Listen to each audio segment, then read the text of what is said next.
Another Sydney FC game and more late drama once again after the chaotic Sydney derby that we saw play out last weekend. Sydney FC have drawn 2-2 with Bangkok United in the first leg of the round of 16 tie in the Asian Champions League 2. We'd love to get your thoughts on this match and Sydney FC's sort of hopes now heading into the second leg away in Thailand.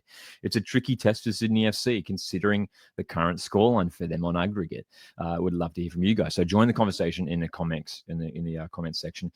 So let's talk about first of all the lineup that Sydney deployed in this game, and then we'll talk about the actual events of the match. Looking at the lineup, I was very curious to see that Ufuk Talay did deploy the same starting 11 that did play that intense Sydney derby on the weekend. So look, potentially some tired legs in this match, but the energy overall was good from Sydney FC, but especially, some of the performances from those players off the bench in the derby, and we'll talk about some of those guys in just a moment. I thought maybe we would have seen some changes, but, sticking with that centre-back partnership of Grant and Shaw, Devon Ishmeers in goals once again, and that front four of Lolly, Caceres, Waheem and Klamala, who were creating lots of opportunities throughout this game. They did rack up the shots, Sydney FC. Klamala was looking very dangerous. Waheem was pulling the strings as always as well. And Sydney FC, you got to say, we're on top for most of this game. That being said, Bangkok United looked really dangerous on the counter-attack. There were a couple of times where they got forward a little bit too easily. Sydney FC were caught open, which we have seen quite a lot this season. Sydney FC love to commit numbers forward and try and control things and pin opposition teams back. But, that can leave them exposed at the back. And we did see Bangkok United exploit those spaces at the back at times. 0-0 after the first half, Sydney FC with the bulk of the opportunities, but it was that second half where the game really sprung to life. First of all, the penalty for Zivkovic, a huge moment in this game, and Harrison Devon Ishmeers again called into question. This is a guy who, look, has had some good games, is capable of making some fantastic saves, but there has been some shaky moments from Harrison Devon Ishmeers, and there's been a lot of conversation now online, from Sydney FC fans, questioning whether maybe the experienced Andrew Redmayne should be coming in, especially for maybe games like this in a cup competition. Obviously, we know Redmayne has sort of been shifted out to the bench for most of this season. Harrison Devon Ishmeers has been given the opportunity. And there has been, some shaky moments here and there. We shouldn't forget that red card that he picked up against Central Coast Mariners away earlier on in the season where he rushed out and just completely mistimed the challenge.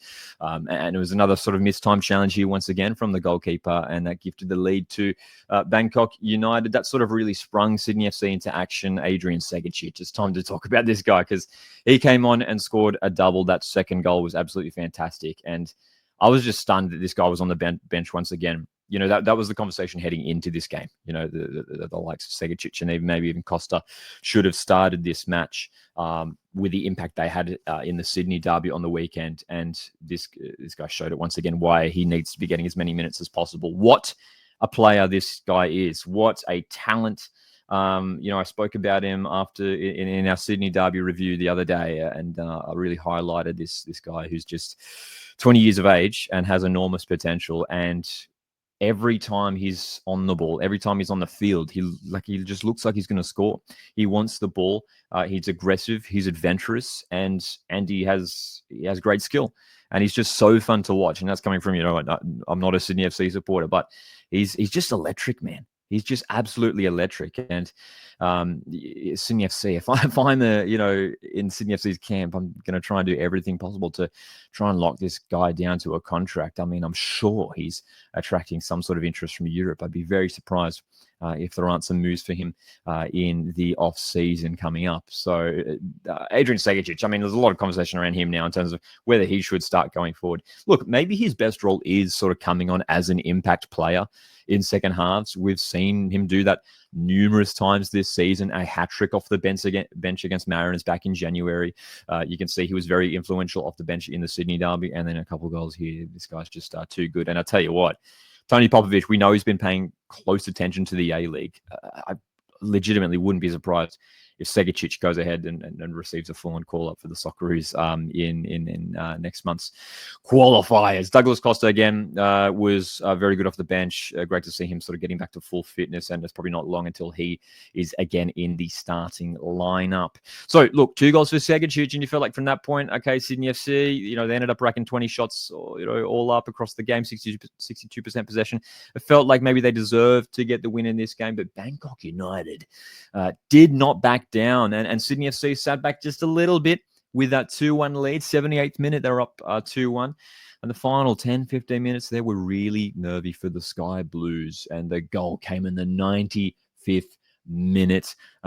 Great little sort of passage of play for Bangkok United, who found a pocket of space, a huge amount of space as well, on Sydney's left-hand side of their defence.